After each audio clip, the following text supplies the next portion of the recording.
着我去到中華5000年歷史。清朝時有個貪重嘅大官，佢係邊個啊？宋朝時有位被12道金牌召回到朝廷，佢係邊個啊？明朝有7位大臣下過7次西洋，佢係邊個？清朝邊個寫咗《紅樓夢》啊？呢啲問題喺我呢個視頻度咧，全部答晒呢啲問題。今日咧，我就係講中華5000年故事，宋元明清。宋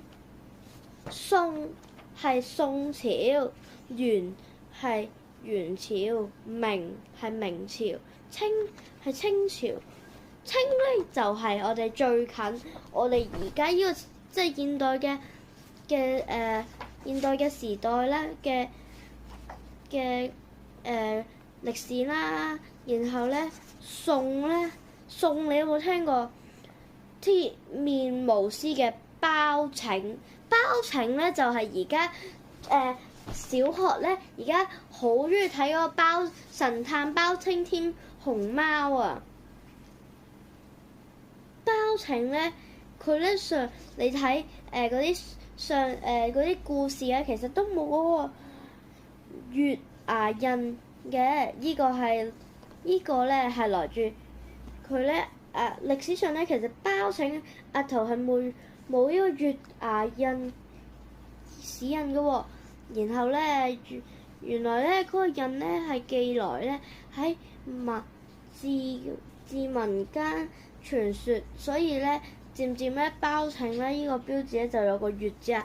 包拯點解叫做鐵面無私咧？點解咧？就係佢會尋根到底咧，然後乜都尋個遍，即係例如邊個偷咗啊？唔會邊個偷咗我個番茄啊？例如邊個偷咗我個 macaron 啊？然後咧佢會唔會淨係聽A 嗰人講，佢會講聽埋 B 嗰人講喎。佢唔會咧好自私啦，真係好似貪財嗰個大官咁樣啦。佢唔會佢會咧聽咗人哋個感受先，然後咪聽咗人哋要講，即係話佢應該攞咗我個 record， 但係佢話證據咧，如果佢話證據確在，咁佢就會再問多一次，即係犯罪嗰個人嘅喎。所以我哋今